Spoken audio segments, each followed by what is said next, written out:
നദീറായി, ഒരു മുന്നറിയിപ്പുകാരനായിട്ടാണ് നിങ്ങളുടെ അടുക്കിലേക്ക് ഞാൻ കടന്നു വന്നത്.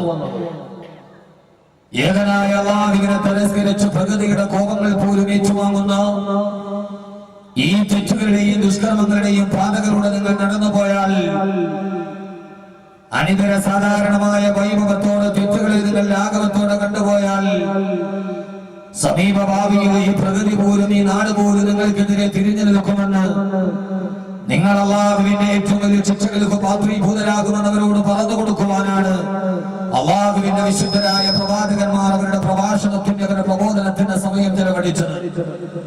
എന്നാൽ ആ പ്രബോധകരായ പ്രവാചകന്മാരുടെ വാക്കുകളെ തിരസ്കരിച്ച് ഏകനായ അല്ലാഹു സുബ്ഹാനഹു വ തആല അവരുടെ നാവിലൂടെ തന്നെ സിദ്ധാന്തങ്ങളോട് പറഞ്ഞു കൊടുത്ത മുന്നറിയിപ്പുകളെ അവഗണിച്ച സമൂഹം അവരുടെ ജീവിതത്തിൽ അനിവാര്യമായ തിരിച്ചടികളെ നേരിട്ടിട്ടുണ്ട് എന്ന് ഖുർആൻ അതിന്റെ വിശാലമായ ചരിത്രപഥത്തോടു കൂടി നമ്മളെ ഓർമ്മിപ്പിക്കുന്നുണ്ട്.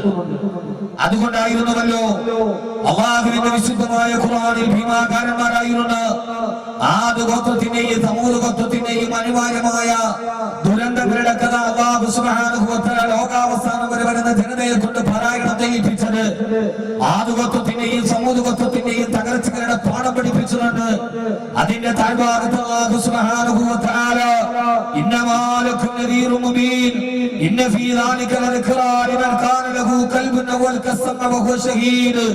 കേൾക്കാൻ ചെവികളുള്ള, കാണാൻ കണ്ണുകളുള്ള, ചിന്തിക്കാൻ ഹൃദയമുള്ള ഒരു സമൂഹത്തിന് ഇതിലൊക്കെ ധാരാളം ഗുണപാഠമുണ്ട് എന്ന് അല്ലാഹു സുബ്ഹാനഹു വ തആല ഓരോ സമൂഹത്തിന്റെ പതനകഥയുടെ പുറകുഭാഗത്ത് എഴുതി വെച്ചത് ഇത് വായിക്കുകയും പഠിക്കുകയും ചെയ്യുന്ന സമൂഹത്തിന് അതിൽ നിന്ന് ഗുണപാഠമുണ്ടാകുവാനാണ്. യഥാർത്ഥത്തിൽ നമ്മുടെ കാരണന്മാരൊക്കെ നമ്മളെ വഴിതെറ്റി നടക്കുമ്പോൾ ഉപദേശിക്കുമ്പോൾ പറയുന്ന ഒരു വാക്കുണ്ട്, ഇതൊക്കെ ഈ ഉപദേശം കിട്ടി നീ നന്നായിട്ടില്ലെങ്കിൽ പിന്നീട് നീ ഇതെല്ലാം അനുഭവിക്കേണ്ടി വരും. എല്ലാവരും പറയുന്ന അല്ലാഹുവിന്റെ ഖുർആൻ സ്വീകരിച്ച ശൈലി, ഇതിൽ നിന്ന് നിങ്ങൾക്ക് ഗുണപാഠമുണ്ടാകാൻ കഴിഞ്ഞില്ലെങ്കിൽ പിന്നീട് നിങ്ങൾ അനുഭവിക്കേണ്ടി വരുമെന്ന ഒരു മുന്നറിയിപ്പ് നമ്മുടെ കാരണന്മാര് പോലെ നമ്മളോട് പറയാറുണ്ട്. ഈ പോക്ക് അപകടമാണ്, ഈ രീതിയിൽ പോയാൽ അവസാനം നിന്നെ സഹായിക്കാൻ ഒരാളുമില്ലാത്ത അവസ്ഥയിൽ നിന്റെ വാർദ്ധക്യകാലത്ത് നീ അനുഭവിക്കേണ്ടി വരുമെന്ന ഒരു മുന്നറിയിപ്പ് നമ്മുടെ കാരണന്മാര് പിതാക്കന്മാരോട് പിതാക്കന്മാര് നമ്മോട് പറയുന്നത് പോലെയാ. അല്ലാഹുവിന്റെ പ്രവാചകൻ നബി മുഹമ്മദ് മുസ്തഫ, ആദരവായ പ്രവാചകൻ നബി മുഹമ്മദ് മുസ്തഫ സല്ലല്ലാഹു അലൈഹി വസല്ലമ അല്ലാഹുവിന്റെ വിശുദ്ധമായ ഖുർആനിലെ സൂറത്ത് തകാസുറിലൂടെ ഇന്നലെ 2 ആയത്തുകൾ നമ്മൾ പഠിപ്പിച്ചതുപോലെ ആ ഖുർആൻ നമ്മോട് ചോദിച്ചതിൽ ഹാഖുമുത് തകാസുറു ഹത്താ സുറത്തുൽ മഖാബിർ, നിങ്ങളുടെ അഹങ്കാരവും ഈ ആത്തിയും ഈ അത്യാഗ്രഹവും ഈ ആപൽക്കരമായ പ്രവണതകളും ഏതുവരെയാണ് നിങ്ങളെ കൊണ്ടുപോകുക? ഹത്താ സുറത്തുൽ മഖാബിർ, പള്ളിക്കാട്ടിൽ നിങ്ങൾ അടക്കപ്പെടാറുള്ളവരാണ്. 6 അടി മണ്ണുകളില്ലാതെ ജീവിതത്തിൽ സ്വന്തമായി മറ്റൊന്നും ഇല്ലാത്തവരാണ്. എല്ലാം കെട്ടിപ്പിടിച്ച് ജീവിച്ചാലും ഒന്നുമില്ലാതെ കൈ നെഞ്ചിലേക്ക് കെട്ടിവെച്ച് വിഭൂതിയിലേക്ക് മണ്ണിലേക്ക് ചേർന്ന് പോകാറുള്ളവരാണ് നീ എന്ന ബോധത്തോടു കൂടിയേ ഈ ഭൂമിയിൽ ജീവിക്കാവൂ. നാളെ മരിക്കുമെന്ന ബോധത്തോടെ ജീവിക്കാവൂ.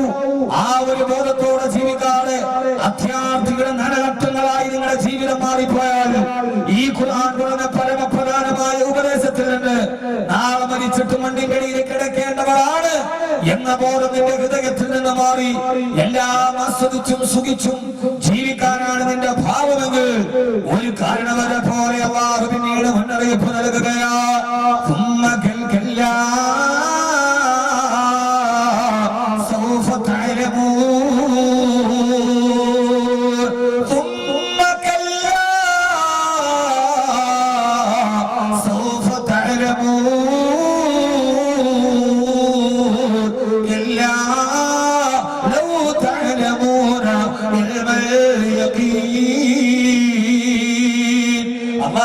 സൂറത്ത് തകാസുറിന്റെ ഇന്നലെ ചർച്ച ചെയ്ത ഭാഗത്ത് നിന്ന് 2ാമത്തെ ഭാഗത്തേക്ക് ഞാൻ കടന്നു പോവുകയാ.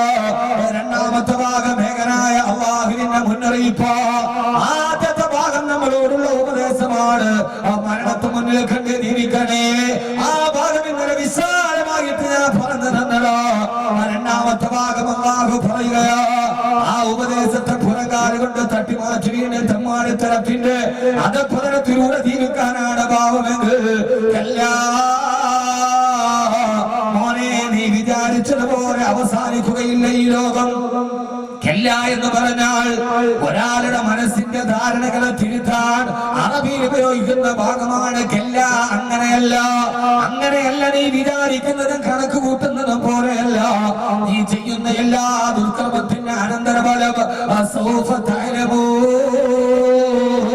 പുറകെ നീ തന്നെ അത് അനുഭവിക്കേണ്ടതാണ്. എല്ലാം നീ എന്ന് അനുഭവിച്ചു കൊണ്ടിരിക്കുകയാണ്. അത് നിന്റെ ജീവിതത്തിൽ മാത്രമല്ല, അത് നിന്റെ പ്രകൃതിയിൽ മാത്രമല്ല, നിന്റെ ജീവിതത്തിൽ നീ അനുഭവിച്ചു കൊണ്ടിരിക്കുകയാ. ആകാശത്ത് പ്രതിഫലിക്കുന്ന സൂര്യന്റെ പ്രകാശം നിന്റെ ശരീരത്തിൽ ഏൽക്കുമ്പോ തൊലികൾ പോലും ഒഴിഞ്ഞു പോകുന്ന രീതിയിൽ എല്ലാ നിന്റെ പ്രവർത്തന വൈകല്യത്തിന് അനിതര സാധാരണമായ പ്രതിഫലമാണെന്ന് അല്ലാഹുവിന്റെ ഖുർആൻ പറയുമ്പോ ലോകാവസാനത്തിന്റെ മുന്നോടിയായി ലോകത്തെ എങ്ങനെ ഒരുക്കണമോ ആ ഒരു രീതിയിലേക്ക് കടന്നു പോവുകയാ. അതിന്റെ കഥ നിങ്ങൾ പഠിക്കാത്തരണ്ട, സമൂഹത്തിന്റെ കഥ നിങ്ങൾ പഠിപ്പിക്കാത്തരണ്ട.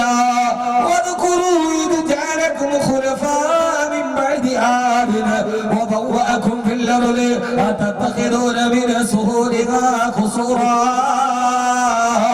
وتنحتون من الجبال بيوتا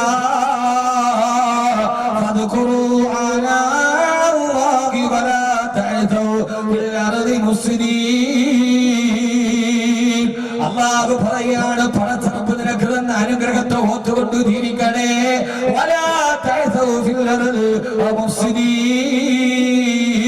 ഈ ഭൂമിയിൽ നിങ്ങൾ കുഴപ്പക്കാരെ പോലെ ജീവിക്കാൻ പാടില്ല. ഈ ഭൂമിയിൽ നിങ്ങൾ കുഴപ്പമുണ്ടാക്കാൻ പാടില്ല. ഏത് സമയത്ത് മനുഷ്യൻ ഭൂമിയിൽ കുഴപ്പം വിധിക്കുന്നുവോ ആ സമയത്ത് അവൻ ജീവിതത്തിൽ അനുഭവിക്കേണ്ടി വരുന്ന ക്രമാതീതമായി കുതിച്ചുയരുന്ന ചൂട്, 4 പേര് കൂടുന്നിടത്ത് വർത്തമാനമേറാ. ആരെ കണ്ടാലും ഇപ്പോൾ ആദ്യം പറയുന്നത് എങ്ങനെയുണ്ടെന്നാണ് നേരത്തെ ചോദിച്ചത്. ഇപ്പൊ നമ്മൾ ചോദിക്കുന്നത് എന്തോ ഒരു ചൂടാണ്. എവിടെ പോയാലും ഇന്ന് മലയാളി എന്നല്ല, ഓരോരുത്തരും ആദ്യം കാണുന്നത് എന്തൊക്കെയുണ്ട് വിശേഷമെന്നല്ല. അതിനു മുമ്പേ കോളർ കരട് കൊണ്ടൊന്ന് തട്ടി നാട്ടിയിട്ട് ഹൗ എന്തോ ഒരു വല്ലാത്ത ചൂടാ. പൊന്നുമോനെ, ഏതാ ഈ ചൂടെന്ന് നിനക്കറിയുമോ?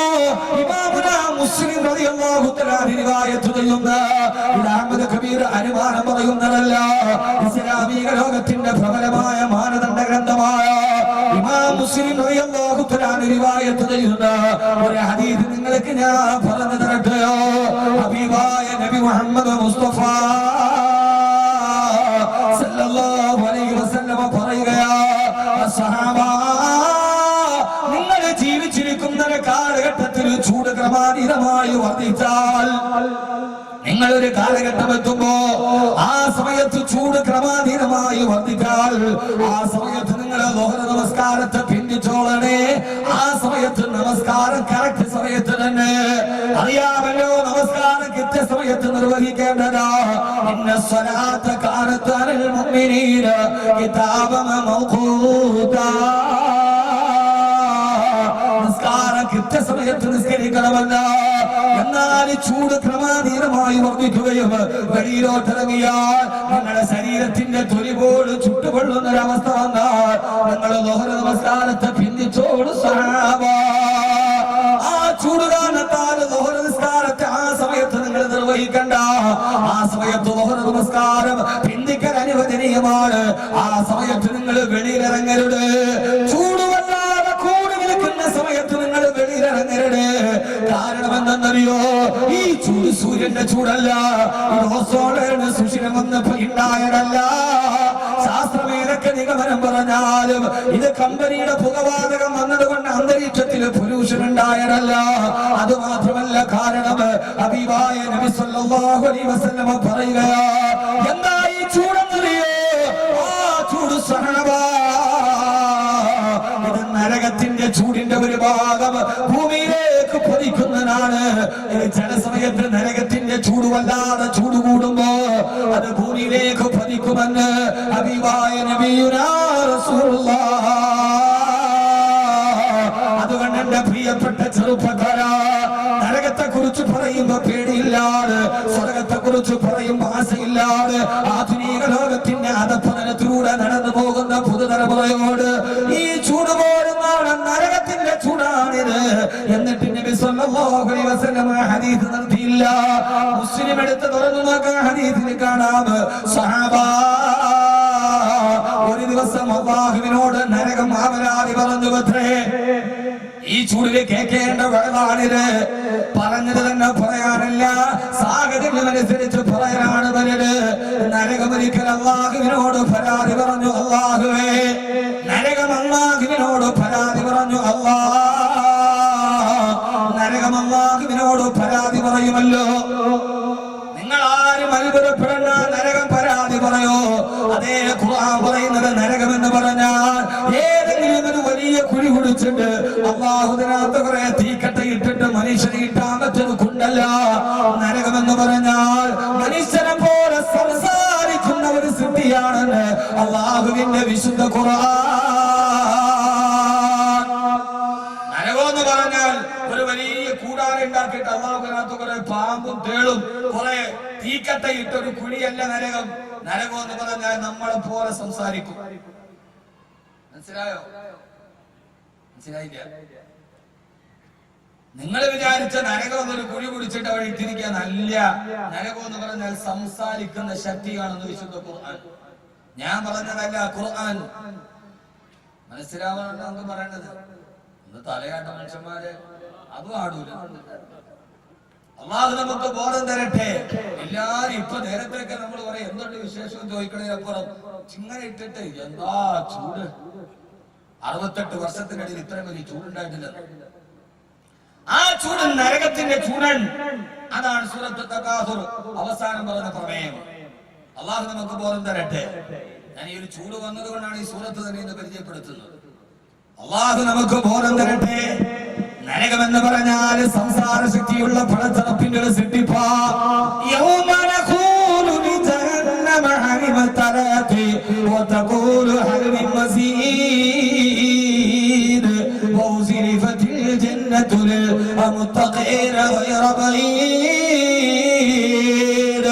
അള്ളാഹു പറയുകയാ, നാളെ നരകം അള്ളാഹു നരകത്തോട് വിളിച്ചു ചോദിക്കും, നരകമേ നിന്റെ വയറ് നിറഞ്ഞോ? നരകമേ സമയത്ത് നരകം നമ്മളെ പോലെ സംസാരിക്കുമത്രേ. എന്റെ വയറ് നിറഞ്ഞിട്ടില്ല. എല്ലാ തെമ്മാടികളും എന്റെ വയറിലോട്ട് വന്നാലും എന്റെ വയറ് നിറയില്ലെന്ന് നരകം തെമ്മാടികളുടെ നേരെ വർത്തമാനം പറയുമെന്ന് അള്ളാഹുവിന്റെ വിശുദ്ധ ഖുർആൻ. അതുകൊണ്ട് നരകം സംസാരിക്കുമെന്ന് ഖുർആൻ തന്നെ സാക്ഷ്യപ്പെടുത്തിയിട്ടുണ്ട്. ആ നരകമൊരിക്കൽ അള്ളാഹുവിനോട് പരാതി പറഞ്ഞു. അള്ളാഹുവേ, എന്താ നരകം പറഞ്ഞ പരാതി എന്നറിയോ? അള്ളാഹുവേ, എന്റെ ഭാഗത്തിന് എന്റെ നരകം പറയാ റബ്ബേ, എന്റെ രണ്ട് സൈഡുകൾ തമ്മിൽ എപ്പോഴും വലിയ വഴക്കാണ്. നരകം പറഞ്ഞ പരാതി, അള്ളാഹുവേ, എന്റെ നരകത്തിന്റെ രണ്ട് ഭാഗങ്ങൾക്കാലും എപ്പോഴും അവര് പരസ്പരം വഴക്കിലാണല്ലോ. എന്താണ് നരകമേ നിന്റെ ഇരു ഭാഗങ്ങൾ തമ്മിൽ വഴക്കുണ്ടാകാനുള്ള കാരണമെന്താ?